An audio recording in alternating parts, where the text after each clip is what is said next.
अमन त्रिपाठी की मौत हादसा है या षड्यंत्र के तहत हुई हत्या? अपनी ही जांच में क्यों फंसी पुलिस? पुलिस अचानक क्यों करने लगी आरोपियों की वकालत? सम्राट सिंह की निशानदेही में ही पुलिस को मिला अमन का शव। सम्राट ने ही बताया कि कहां है अमन की गाड़ी और उसकी शर्ट। सम्राट ने ही बताए हैं बाकी आरोपी दोस्तों के नाम। पुलिस ने क्यों दी पीड़ित परिजनों को धमकी? कहां गायब हो गया अमन का क्रीम कलर का पैंट? 2 दिन में कैसे ठंडे पानी में पड़ा शव सड़कर हो सकता है काला? किस क्रिमिनल माइंड ने साक्ष्य छुपाने का किया प्रयास? शहर के बंगालीपुरा में रहने वाले एक बीजेपी नेता का बेटा 11 अक्टूबर 2021 को घर के काम से बाजार के लिए निकला, लेकिन फिर वह घर नहीं लौटा। काफी तलाश के बाद पुलिस को 3 दिन बाद नाबालिग का शव के नदी में तैरता मिला। मृतक के कपड़े कहीं दूर पड़े मिले और मोटरसाइकिल एक गांव में खड़ी मिली। प्रथम दृष्टया शव का ऊपर का हिस्सा जला हुआ मिला और शरीर में कई चोट के निशान भी दिखे, जिसे पोस्टमार्टम के लिए भेज दिया गया। शुरुआत में पुलिस ने मृतक के 8 दोस्तों को पकड़ा और थाने ले गए, फिर पूछताछ की, इसके बाद छोड़ दिया। वहीं पोस्टमार्टम के डॉक्टर ने पोस्टमार्टम करने से साफ इनकार कर दिया, जिस पर किसी को यकीन नहीं हुआ और हत्या मामले में फंसे रईस जादव को बचाने का आरोप लगने लगा। मामला काफी हद तक ठंडा पड़ने लगा था, लेकिन मृतक की माता पिता ने 8 दोस्तों पर हत्या का आरोप लगाते हुए पुलिस अधीक्षक और आईजी से न्याय की गुहार लगाई। कह रहे थे कि आपको गवाही पेश करनी पड़ेगी। ये कैसे हो सकता है कि इन लोगों ने हत्या की है? उनका हमें नहीं पता, आप ही लोगों ने बताया, उन्हीं लोगों ने बताया कि इसकी सामान यहाँ है, लाश यहाँ है। अब मैं कैसे बताऊँ कि इन लोगों ने हत्या की है नहीं की? उनसे पूछताछ की जाए तभी। इसी के चलते सीओ सिटी और अपर एसपी ने मृतक के माता पिता को शहर कोतवाली बुलवाया, जहां उन्हें धमकाने का प्रयास किया गया, जिसका वीडियो वायरल हो गया। वीडियो वायरल होने के बाद पुलिस सख्ते में आ गई और आनन फानन 8 लोगों के खिलाफ हत्या का मुकदमा दर्ज किया। पूरा मामला शहर कोतवाली अंतर्गत बंगालीपुरा का है, जहां रहने वाले बीजेपी नेता संजय त्रिपाठी ने बताया कि उनका पुत्र अमन त्रिपाठी घर से फल लेने के लिए निकला था। जब देर शाम तक घर नहीं आया तो फोन पर संपर्क किया गया, पर संपर्क नहीं हो पाया, जिसकी तलाश शुरू की गई, पर देर रात कुछ पता नहीं चला। अगले दिन फिर उसके मोबाइल पर फोन किया गया तो पता चला कि फोन सिविल लाइन चौकी में है, जिसके तुरंत बाद परिजन चौकी पहुंचे और मोबाइल देने वाले के बारे में पूछा, जिस पर पुलिस ने बताया कि कनवारा बाईपास के पास पठान बाबा के पास एक युवक को यह मोबाइल मिला है। फिर परिजनों ने अनहोनी की आशंका के चलते पुलिस को गुमशुदा की तहरीर दी, जिसके बाद पुलिस ने मृतक अमन त्रिपाठी के मोबाइल की ट्रेसिंग की और उसके दोस्त सम्राट सिंह को उठा लिया, जिससे पूछताछ की गई, जिसकी निशानदेही पर पुलिस ने लड़के की लाश ब्रह्मा डेरा के पास नदी के किनारे बरामद की। साथ ही शर्ट दीप ढाबे के पास नहर में बरामद की और मोटरसाइकिल कनवारा गांव के 6 लाइन प्लांट के पास बरामद की। इतना ही नहीं, आरोपी सम्राट सिंह ने ही अन्य 7 दोस्तों के शामिल होने की बात पुलिस को बताई थी, जिसके बाद पुलिस ने उन सभी को गिरफ्तार कर लिया था। पुलिस की इस कार्रवाई ने साफ कर दिया था कि अमन त्रिपाठी की हत्या हुई है और पुलिस जल्द ही इसका खुलासा कर देगी। लेकिन अचानक पुलिस का रवैया बदल गया और सभी आरोपियों को छोड़ दिया और पुलिस प्रथम दृष्टया नाबालिग की मौत डूबकर हुई है, बॉडी जली हुई नहीं बल्कि सड़कर काली पड़ी है, यह साबित करने में जुट गई। बस यही पुलिस का झोल सामने आ गया, क्योंकि जानकारी के अनुसार अगर शव ठंडे पानी में पड़ा है तो उसे पानी के ऊपर आने में ही 30 से 40 घंटे का वक्त लगता है, यानी 1.5 से 2 दिन, जबकि पुलिस ने शव तीसरे दिन बरामद कर लिया था। फिर इतनी जल्दी शव सड़कर काला कैसे पड़ गया, वो भी केवल ऊपर का हिस्सा? इतना ही नहीं, हमारी जानकारी यह भी कहती है कि पानी में पड़ा शव सड़कर काला पड़े उसके पहले ही गल जाता है, फिर कैसे ऊपर का हिस्सा काला पड़ा।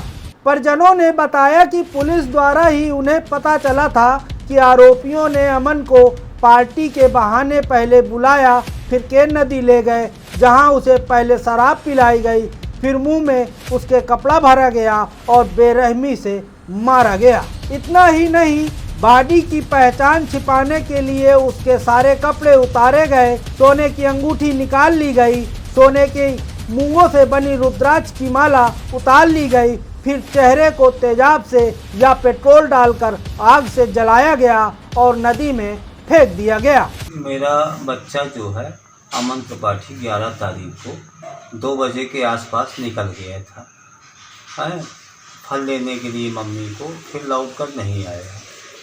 कई बार प्रयास किया, फ़ोन मिलाया लेकिन फ़ोन नहीं मिला।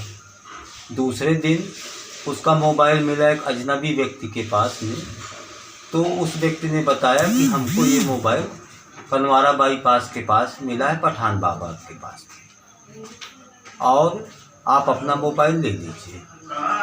उसके बाद वो मोबाइल उसने चौकी में जमा कर दिया।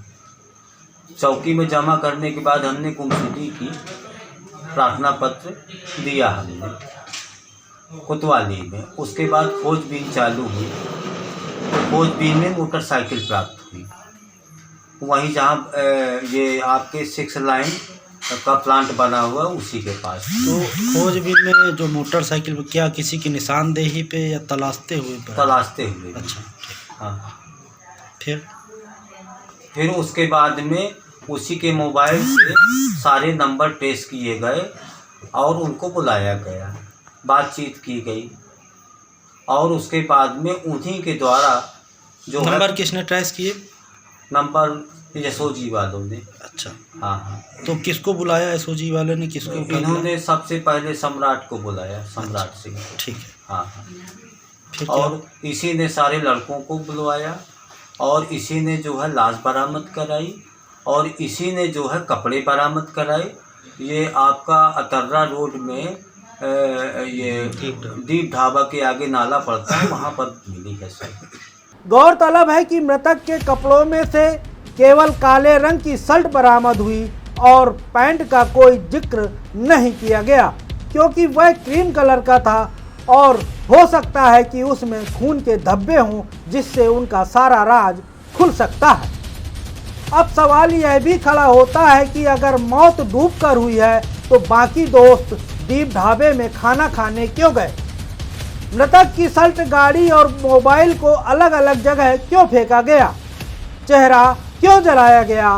कहीं न कहीं यह साजिश किसी क्रिमिनल माइंड की लगती है, जिसने जांच को गुमराह करने के लिए इस चक्रव्यूह की रचना की थी।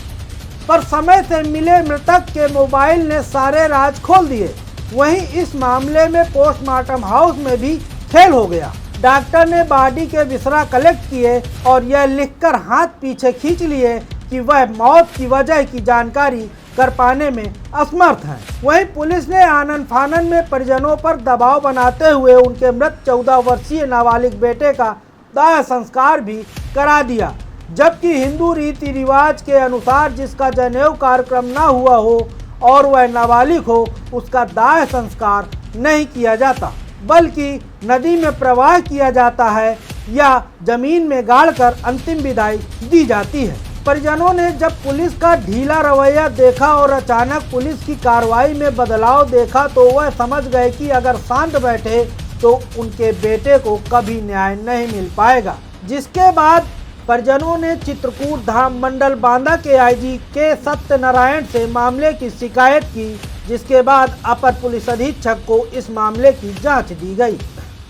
पर अपर पुलिस अधीक्षक ने उल्टा पीड़ित परिजनों को थाने बुलाकर धमकाया और आरोपियों को क्लीन चिट दे दिया, जिसका वीडियो वायरल हो गया और पुलिस की जमकर फजीहत हुई। कार्ड डिटेल हमारे पास 9 लोगों का कार्ड डिटेल है, आप ये और प्लस अमन का भी कार्ड डिटेल हमारे पास है। अमन की सम्राट से कोई बातचीत नहीं है, कोई काम नहीं है। आदमी झूठ बोल सकता है, मशीन तो झूठ नहीं बोलती ना। नहीं और निकलवानी हो वो भी कहीं और से निकलवानी हो आपको लिख करके दे देते हैं आप कागज के लिए। आपको हत्या का आरोप लिखना हो तो लिखो, ना लिखना हो तो कहो सबको मारे उनके, और पैसा आप लोग ले लीजिए, दुनिया में बांट दीजिए, आग लगा दीजिए। पैसा साला क्या होता है? भीख मांग लोग बच्चे पाल लेते हैं। भाई ये आप किसने बताया कि बॉडी बच्चे भी कहाँ चलते है, क्या? कपड़े कहाँ है, मैंने बताया। किसने बताया? उसको क्या पता था? पहले बात पहले बात हाँ, ये सब साथ में गए थे, चलने गए। ये कुछ मेरे बुआ ये तो जान ही रहते हैं बुआ, ये तो जान रहती है यही लोग ना। पहले सुन लीजिए मेरी बात, मैं थाने की पुलिस से नहीं हूँ, ठीक है? वहाँ बुआ उस लड़के की कॉल डिटेल, अमन की कॉल डिटेल के लिए गए किससे किससे बात हुई, आपसे नंबर पूछे तो तुम्हें आपका नंबर पूछे थे ना, कि मैंने पूछा आपके घर का किसी कोई और नंबर बताइए, तो आपने बताया कि अपनी मोबाइल नहीं है, ये बात बताया गया। उसके बाद मैंने सबके नंबर नोट किए, पूरे मामा नाना सब नानी सबके नंबर, हमारे उतने नंबर अलग करके बाकी नंबर देखे किससे बात हुई। तो उसमें सम्राट की कोई कॉल नहीं आई थी। सम्राट का जिस दिन अमन डूबा है उस दिन रात में एक मैसेज था, जिस दिन डूब गया उसके बाद एक मैसेज था, वो भी क्या जो फोन मिलाया गया होगा। लोग कैंडल लेकर सड़कों पर आ गए, कैंडल मार्च निकाला गया और अमन त्रिपाठी को न्याय दिलाने की मांग तेज हो गई। इतना ही नहीं, सड़कों पर उतरे लोगों ने पुलिस मुर्दाबाद के नारे लगाए और पुलिस को काफ़ी बुरा भला भी कहा। अब मामले ने काफ़ी तूल पकड़ लिया था, जिसके बाद सदर विधायक प्रकाश द्विवेदी भी खुलकर सामने आ गए और फेसबुक में पोस्ट डालकर यह वादा किया कि अमन का एक भी अपराधी बचेगा नहीं। अब विधायक जी यह नहीं बता पा रहे कि आखिरकार जब आरोपियों को पकड़कर छोड़ दिया गया और उन्हें बचाने का प्रयास किया गया तब वह कहां थे। जानकारी करने पर पता चला कि पुलिस परिजनों से नामजद तहरीर मांग रही थी, जिसके लिए परिजनों ने मना कर दिया। परिजनों का कहना है कि वह किसी के भी लड़के को गलत फंसाना नहीं चाहते। जांच में जो भी आरोपी है उसे जेल भेजा जाए। फिलहाल इस मामले में आईजी के सत्यनारायण ने अपने नेतृत्व में टीम का गठन किया है और आईजी के नेतृत्व में ही इस मामले की जांच होगी। वॉइस ऑफ बुंदेलखंड के लिए ब्यूरो रिपोर्ट। हमारे चैनल के यूट्यूब और फेसबुक को लाइक सब्सक्राइब करना न भूलें। आपका साथ ही हमारी हिम्मत है।